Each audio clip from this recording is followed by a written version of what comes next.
नमस्कार दोस्तों, आज हम पढ़ने वाले हैं अनैतिक व्यापार निवारण अधिनियम 1956। इसके कुछ वस्तुनिष्ठ प्रश्नों को हम देखेंगे जो महिला पर्यवेक्षक के लिए इंपॉर्टेंट हैं। चलिए शुरू करते हैं। इसे हम 2 पार्ट्स में देखेंगे, 25 क्वेश्चंस एक बार और 25 क्वेश्चंस नेक्स्ट पार्ट में। ठीक है, स्टार्ट करते हैं। अनैतिक व्यापार वितरण अधिनियम 1956 का अधिनियम संख्यांक है, तो इसका राइट आंसर है सी 104। इस अधिनियम में धाराएं हैं, ये इंपॉर्टेंट है। इसमें आपको बताना है कितनी टोटल धाराएं हैं, तो इसका राइट आंसर है वी 25 धाराएं। अनैतिक विवरण अधिनियम 1956 को राष्ट्रपति की स्वीकृति कब प्राप्त हुई, तो इसका राइट आंसर है 30 दिसंबर 1956 को। ये भी इंपॉर्टेंट है। नेक्स्ट है, इस अधिनियम का उद्देश्य क्या है, तो इसका राइट आंसर है सी ए और बी दोनों। अनैतिक व्यापार का निवारण करना। 9 मई 1950 को हस्ताक्षरित अंतर्राष्ट्रीय कन्वेंशन के अनुसार अनैतिक व्यापार वितरण से संबंधित उत्पन्न करना, और इसका राइट ऑप्शन हो जाएगा सी, यानी कि दोनों। नेक्स्ट है, यह अधिनियम भारतीय गणराज्य के किस वर्ष में संसद द्वारा अधिनियमित हुआ। यहाँ पे ये थोड़ा सा मिसप्रिंट है, तो ये कब हुआ है, वी 7वें वर्ष में। इस अधिनियम का विस्तार है, ये कहाँ कहाँ लागू होता है, तो इसका राइट ऑप्शन हो जाएगा ए, संपूर्ण भारत पर। ये जो अधिनियम है ये पूरे भारत पर लागू होता है। नेक्स्ट क्वेश्चन है, क्वेश्चन नंबर 7। इस अधिनियम के उपबंध कब प्रभावी हुए, तो इसका है सी 1 मई 1958। इस अधिनियम में कौन सी धारा तुरंत प्रभाव में आई, तो इस अधिनियम की कौन सी धारा तुरंत प्रभाव में आई, इसका राइट ऑप्शन हो जाएगा ए, धारा 1। नेक्स्ट है, अनैतिक व्यापार निवारण अधिनियम 1956 की किस धारा में निम्न पदों को परिभाषित किया गया है, विभिन्न पदों को परिभाषित किया गया है, तो इसका राइट ऑप्शन है बी, धारा 2 में परिभाषाएं दी गई। वैश्या को परिभाषित किया गया है, ये भी बहुत इंपॉर्टेंट है। वैश्या को किस धारा में परिभाषित किया गया है, तो ये है 21 का।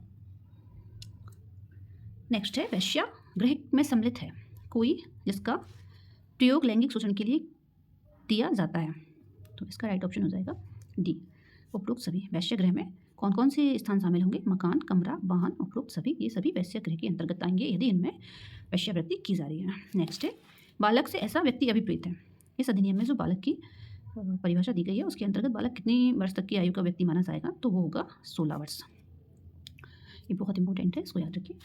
13 है, वयस्क व्यक्ति शक्ति परिभाषित है, ये कहाँ परिभाषित है, तो ये है सी में, धारा 2 ग का, यानी कि 2CA। ठीक है, देखते हैं इसका नेक्स्ट। वयस्क से ऐसा व्यक्ति अभिप्रेत है जिसने पूरी नहीं की है। कौन सा व्यक्ति अभिप्रेत है वयस्क से, तो इसमें इसके अंतर्गत आएगा सी, जिसने 18 वर्ष की आयु पूरी नहीं की है। इसमें ये होना चाहिए कि जिसने 18 वर्ष की आयु पूरी की है वह वयस्क से आएगा, वयस्क होगा। ये इसका राइट आंसर हो जाएगा 18 वर्ष की आयु।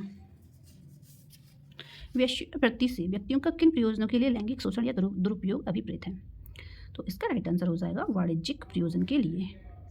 लैंगिक शोषण या दुरुपयोग कब माना जाएगा, जब वाणिज्यिक प्रयोजन के लिए यानी कि पैसे कमाने के लिए वैश्यावृत्ति करवाई जाती है, तो वो लैंगिक शोषण या दुरुपयोग अभिप्रेत होगा, यानी कि माना जाएगा। इसका राइट आंसर है ऑप्शन बी। नेक्स्ट है, सुरक्षा गृह परिभाषित है। इस अधिनियम में जो सुरक्षा गृह को परिभाषित किया गया है वो कहाँ पे किया गया है, तो ये है सी में, 2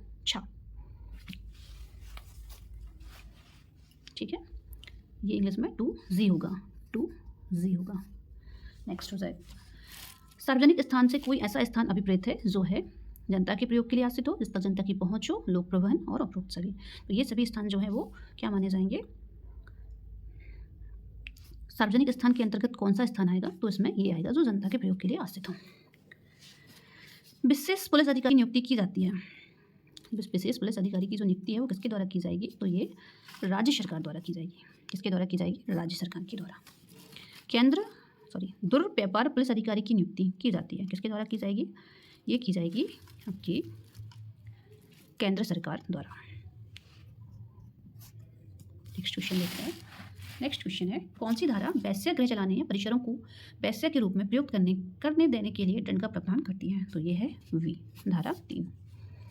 वैश्या गृह चलाने या परिसरों को वैश्या गृह के रूप में प्रयोग करने देने के लिए प्रथम दोष सिद्धि पर दंड होगा। कितना दंड होगा, डी, कम से कम 1 वर्ष और 3 वर्ष से अधिक नहीं होगा, यानी कि मिनिमम तो 1 ईयर होगा ही, और ये 3 वर्ष तक हो सकता है लेकिन उससे ज़्यादा नहीं होगा। नेक्स्ट है, धारा 3(2) के अंतर्गत किए जाने वाले अपराध के लिए द्वितीय पश्चातवर्ती दोष सिद्धि पर कारावास होगा, तो इसका राइट आंसर हो जाएगा सी, 5 वर्ष तक हो सकने वाला कठोर कारावास। नेक्स्ट है धारा 4 की उपधारा 1 के तहत वैश्यवृत्ति के उपार्जनों पर जीवन निर्वाह के लिए दंड होगा जहां बालक का अवैश की वैश्यवृत्ति से संबंधित अपराध है। तो इसका राइट आंसर हो जाएगा 23 का डी, 7 से अन्यून और 10 वर्ष से अनधिक, यानी कि कम से कम 7 वर्ष और अधिक से अधिक 10 वर्ष। ये एक्चुअल में क्वेश्चन ये पूछ रहा है इस प्रश्न में कि अगर कोई बालक है जिससे कि वैश्यवृत्ति करवाई जा रही है, जो अवयस्क है, तो उसमें अपराध की अवधि क्या होगी। तो इसका राइट आंसर है 7 से अन्यून और 10 से अनधिक, यानी कि 7 से कम नहीं होगा और 10 से ज़्यादा नहीं होगा। नेक्स्ट है व्यक्ति को वैश्यवृत्ति के लिए उपाप्त करना, उत्प्रेरित करना या ले जाना किस धारा के तहत अपराध होगा। इसका ऑप्शन ए है धारा 4 के तहत, धारा 5 के तहत। तो इसका राइट आंसर है 5 के तहत। नेक्स्ट है धारा 5A के तहत अपराध किसी व्यक्ति की इच्छा के विरुद्ध किया जाता है तो दंड होगा। इसका राइट आंसर है ऑप्शन डी, 7 वर्ष की अवधि के लिए कारावास के लिए दंड जो 14 वर्ष तक का हो सकेगा। आज हम इसमें इतने ही क्वेश्चंस कर रहे हैं, बाकी का नेक्स्ट हम अगले पार्ट में करेंगे। अगर आपको ये वीडियो पसंद आता है तो प्लीज़ इसको लाइक कीजिए ताकि हम नेक्स्ट पार्ट जल्दी से जल्दी लेके आ सकें। इसमें टोटल 50 क्वेश्चंस हैं और कोई भी प्रश्न इन 50 क्वेश्चंस के बाहर नहीं जा सकता।